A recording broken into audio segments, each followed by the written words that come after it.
Yo, Tom Fiddzy here with my review of Book of Boba episode 3. This episode, it was a lot shorter than the last episode and it felt it. I don't think it was the strongest episode of them all, I will say that straight away. But there was still definitely some amazing hype moments and things that I'm generally excited to talk about. And overall, it was still a good episode. I'm still really enjoying Book of Boba Fett. If I had to rank the 3 episodes, I'd say that this one so far would be at the bottom for me, would be my least favourite one. And there was also a couple of moments in this where it kind of like took me out of Star Wars a little bit, you know? And I'll get to them. I think there's like 3 in particular that just as I was watching it, normally with Star Wars, it's very immersive. You're very much in the universe of Star Wars, and that's what I really love about Star Wars. But there were like 3 moments in this where momentarily I was a little bit like, oh, like, it kind of elevates you out back into the real world. And I'm just like making connections to the real world and stuff. And I'm like, oh, that's not very Star Wars. That's a bit weird. I recognize that kind of thing, you know? And I'll get to them in a little bit. Let's talk about the main thing of this episode. The main thing of this episode, I think, is continuing to show Boba Fett's journey and development as a crime lord, his way of doing things, and I really like the way he does things. You know, it starts off with the guy coming to him, once again showing major disrespect. He wasn't intending to, but just the way he's coming across. That there's a lot of use of like tone of voice and stuff, and very particular words that people are using. We're seeing that with like the Major Domo, that amazing Twilight character that's really becoming one of the stars of this series. We see it again here with the water guy. And we even get a little bit with 88 as well. You know, just how they talk and how they interact with Boba Fett. And, he's sitting there on the throne, but people aren't quite acknowledging him. And the guy was like, straight away, he was just like, no one respects you. He was trying to make it speak the truth, but the way it was coming across was just so disrespectful. You don't say that straight away, But then, he went and at the beginning, he kind of like had like a little mini mission at the beginning where he went and did the water thing. And actually, he really liked that. I really liked how Boba dealt with it. He showed that he is a leader who will work through respect and through honor, definitely taking on a lot of the learnings that he took from the Tusken Raiders. We'll talk about them later on. Fears did come to fruition, unfortunately. We see this biker gang who had stolen the water, and he does the odd thing of once again recruiting them and actually calls out the water salesman for, being too expensive, I really like that. Once again, he's recognizing people, he's recognizing people's strength, he's recognizing right from wrong, and he's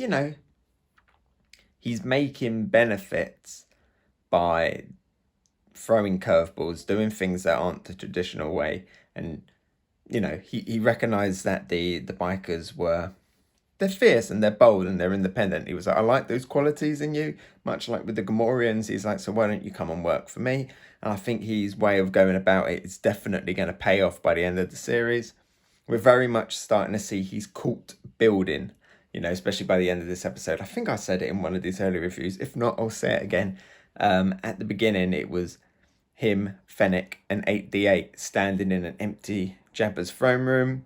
And I reckon by the end of the series, it will be him, Fennec, 8D8, who I'm so glad is like a main character, and a whole load of other people filling his palace, much like it was in Return of the Jedi. That's what I fully expect to be seeing by the end of this series. The transformation of Jabba's throne room from desolate back to thriving again. I fully expect Max Rebo to be in there playing in the season final. That's how, because he's in the Sanctuary. That's like the highest esteemed place. But Boba Fett's place is going to be back on the radar. The must head to place in Tatooine once again, and Max Rebo will be playing there, I am sure. He now has this biker gang.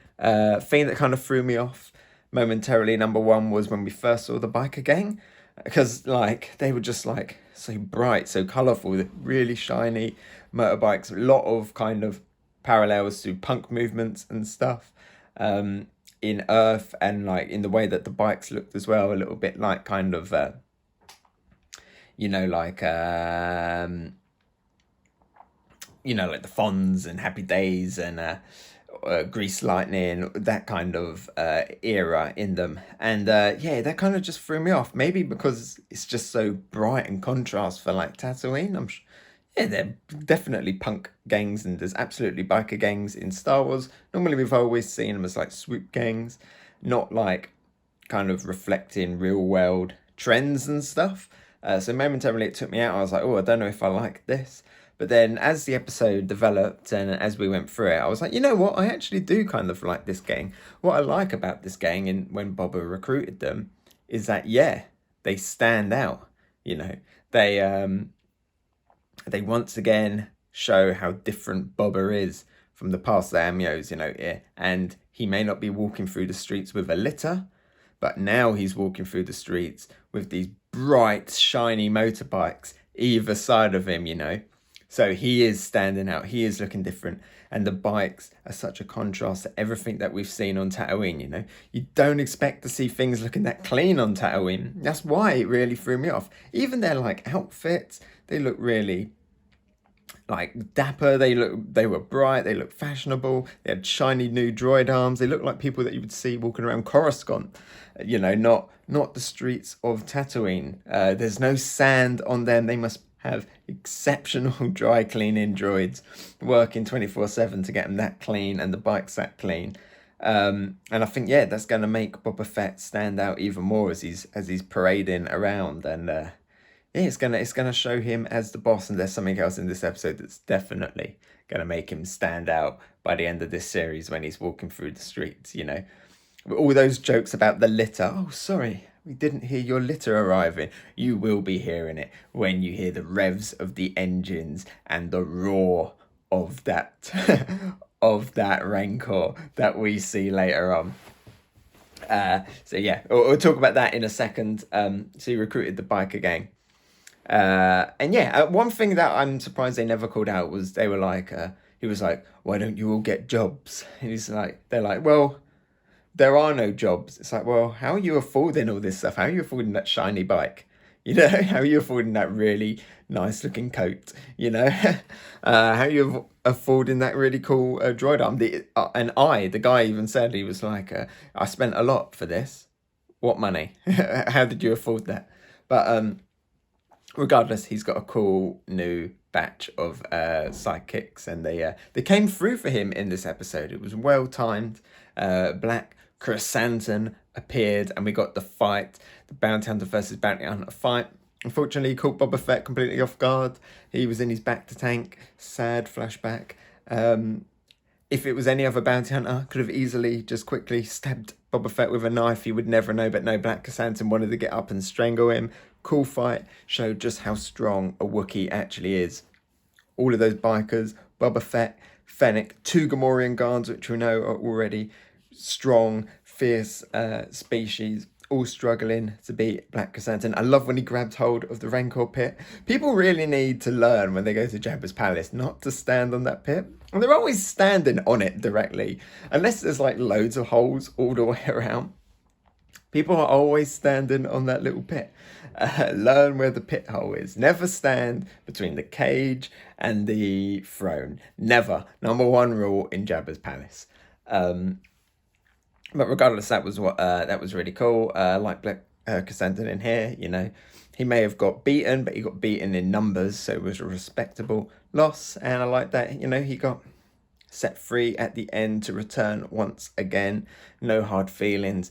He was just doing his job. He was just being a bounty hunter. Boba Fett recognised that. And, again, respect. I'm sure Black Krrsantan might actually turn up and be a hired gun for Boba Fett at the end. Maybe when Boba's sitting on the throne at the end of the series, Max Rebo is playing, the biker gangs are there, everyone's there hanging out, the Trandoshans, the Aquilish, everyone. We will see like a shot very similar to when we saw Boba Fett in Jabba's palace, but this time it will be Black Krrsantan. Maybe 88 is on the dance floor doing his robot moves. Who knows? I'm really excited actually for the last episode just to see Boba's progress. and all the hints that we're getting in this episode with his progress. What else did I want to talk about? Yeah, so Black Krrsantan, he went free. The Hutts turned out to be a little bit of a red herring. You know, they aren't the big threat. The big threat is the Pike Syndicate. That is really cool. I'm so glad that we're getting Pike action, more action in the big screen. You know, I never thought when we saw them in the Clone Wars that the Pikes would have such an impact on Star Wars like we have had, you know. But it's really cool to see. It's great having another big faction like this. I'm glad they've stuck around. I would like to get into a little bit more of their species history. You know, if you're born a Pike, are you automatically part of the Pike Syndicate? Are there Pikes that don't work in spice? Like, it just seems like they're very much you're a Pike and your thing is you're a spice stealer. You know, let's see a good Pike, a Pike that isn't a spice stealer. There must be Pikes that don't work in spice. It's just that weird kind of labeling of this species does this species does this. I'm glad at least we've got an Ithorian in this, known as Peaceful Gardeners, who is actually a bit shady and not going against his species norm. So that's kind of cool. But let's get that with a Pike. Just one nice Pike, maybe. A Pike Gardener or something. Yeah, so let's talk about the Rancor. Oh, actually, before we go on to the Rancor, weird that the Pikes just turned up on a space bus, right? Wouldn't it be a bit more impactful if they came down in their own ship, not just arriving on a space bus? It just seems like really weird. It doesn't seem threatening or like a takeover. Like they're announcing war. Yeah, people don't normally announce war when they get off a bus. But okay, that's fine. I guess they were just like the ground fodder moving in, but it would have looked more impressive if we saw their ships, their ships from like the Clone Wars and stuff coming in all brand new CGI and stuff, flying in full takeover. But yeah, I guess these are like the scouts, and it was cool as well seeing in the flashback we saw Mos Eisley once again, and a little cameo from the Hangar Woman and her pit droids as well. We saw her in the background, and we saw the famous arch as well, like the Hutt style arches from those concept art that was in the background too. So lots of cool little stuff there scattered throughout. Sad with the Tusken Raiders, as I said last week. I suspected that why aren't they around in the future, because the second Boba left, his actions to save them ultimately ended up hurting them, and the Nikto Biker gang came back and did their revenge. The chieftain was seen dead. It was nice that Boba did their traditions to dispose of the bodies, but not all bodies were seen. We didn't see the warrior, we didn't see the kid, so they could very much still be out there. Would there be tension? Would there be conflict between them? Obviously, they're not going to like the bikers. How are they going to feel about Boba Fett? Because Boba Fett brought this into their village in a way. Yeah, the Pikes were always like coming by and killing them, but not just wiping them out completely. Boba Fett tried to do a good thing, and it ended up very, very bad. Interested to see how that goes. Shame we don't get to see a lot more of the chieftain, but hopefully, fingers crossed, that warrior will return. Will the warrior be at the party at the end, dancing with 88 on the dance floor? Yeah, let's talk. No, before the Rancor, very quickly, got a really cool speeder chase in this. Land speeder versus bike. Pretty cool chase. Was really hyped to see once again this show looking like a movie. I really like the fact that the speeders kind of like went up and like hovered along the wall. Of course they could do that. They're hover things, you know, just stick to a surface and hover. So that was really cool. At times it felt like a little bit of a cameo fest though. You know, it's like, oh look, it's a pit droid.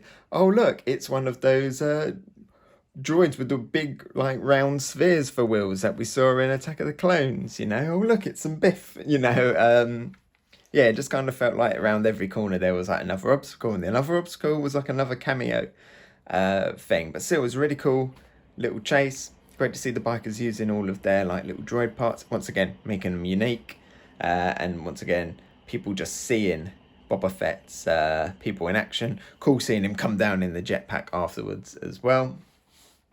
And the other little moment too that kind of momentarily took me out of Star Wars, but also made me like really laugh, like a genuinely laugh out loud chuckle, was when we saw that famous concept art of Jabba the Hutt's palace, and they just drove through it like a pane of glass, and like it just for a moment I was just like, oh, what? That's that concept art, you know? It just took me out of the episode, but it was funny. It was a good little visual gag, good way to show Boba Fett, you know, destroying Jabba's legacy by smashing through his painting. But yeah, that's quite a famous piece of concept art. That check it out, really good artwork. Definitely something you should hang on your wall and not drive through on a bike. And then finally, the big thing, the Rancor. He now has a Rancor. The twins gave it to him as like a gesture of goodwill, and then they got out of there because they didn't want to get in a war. Boba Fett was like, you know, they rather sit it out and then come in afterwards, you know. A bit weird that they were like, bit of advice, you should leave. Also, here, have a Rancor. If we're not going to have a palace to put it in, you might as well have it. But like, what's he going to do with it? You know, if their advice is like leave, it's kind of like a double-edged kind of, again, kind of like an insult kind of a thing. Like, here, have this Rancor. And I also advise that you get out of it. And now you also got a Rancor to deal with. That was really cool. I like how we got lore. Well, what this series is doing is providing so much lore on things with the Tuscans and everything. We're getting it here with the Rancors. Getting acknowledgement, sorry, what word's that? Acknowledgement, again, that from the legends, the witches of Dathomir used to ride on tamed, my words are all going all over the place, tamed Rancor. And that they're intelligent beasts, you know, they're semi-sentient. We kind of saw that in the Bad Batch. No confirmation if this was his name Mochi or Mochi or something? I don't like that name. Hopefully Boba gives this Rancor a cool name. Yeah, I like that we get those little lore hints. But the third moment that kind of briefly took me out, you saw the Rancor come, big gasp, like, oh, wow, like, and then all of a sudden it's like, wait, is that Danny? Is that Danny Trejo? I was like, I recognize that face, you know. So momentarily took out, but then at the same time I was like, oh, that's so cool that he's here. The new Malakili. I don't think we got his name. Is he a member of the legendary Malakili lineage? Don't know. But it'd be cool if there was like a little reference to that. Yeah, but he's got a Rancor. They're smart. And Boba Fett is now kind of imprinted on the Rancor. I like the fact that he was like, why is he sitting like that? It's like, he's depressed. I feel like depressed Rancor could easily become like a little meme, a plushie of depressed Rancor, a figurine of depressed Rancor, definitely a WhatsApp sticker. How do you feel today? I feel depressed like a Rancor. Sitting like that. Never thought I'd look at a Rancor and be like, that's cute. But depressed Rancor, cute. Oh, I want to make it not depressed. And Boba Fett found the tickle spot that is really going to help. But yeah, I was saying earlier on, the bikes are flashy. The fact that he kept the Gamorrean guards around from the former master is a bold, flashy move. Now, who needs a litter when you can walk through the streets of Mos Espa on a tamed Rancor? We are 100% going to see that by the end of the series. He knows how to ride a Bantha. Now he's going to learn how to ride a Rancor. How hype is that? You know, if for all of the people that have Boba Fett as their prize toy in their toy collection, Boba Fett riding a Rancor flanked by punk motorbikes, that is going to be the new Black Series collector's edition toy to have Boba Fett riding on a Rancor. It's a child's dream.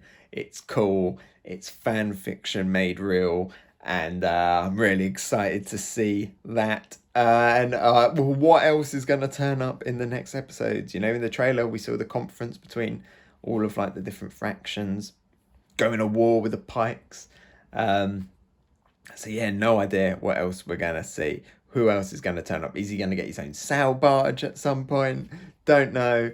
But just so excited for the series. Any other thoughts really quickly? I would say at the beginning, when they're talking about the difference between Tatooine and Kamino, and the water guy, the moisture farmer guy, is just like, oh, it's an interesting story actually about Tatooine once being covered in water. And I'm leaning forward like, yes, tell me more. And he gets cut off. I'm like, no, let him tell the story about how Tatooine was once water. Let's see if it gets right into the Star Wars legends that ties it into Knights of the Old Republic and stuff like that. Yeah, but no, it got skipped. We'll have to imagine that another time. Maybe that can be a book, the Book of Moisture Farmer, the Book of Moisture Farmer, telling the stories of old Tatooine, geography lessons with Moisture Farmer. I know he wasn't a moisture farmer; he was the guy who takes the stuff from the moisture farmer, the farm shop owner, the Book of Farm Shop owner. Yeah, overall, even though it wasn't my favorite episode, there was a lot to talk about. Probably my longest video so far, right? But that's because it's like kind of middle of the ground now with the series, and the hype is building, and it's building towards good things. Can't wait to see the war with the Pike Syndicate, Boba Fett riding a Rancor, Max Rebo returning to the palace, and 8D8 dancing. Yeah, great series.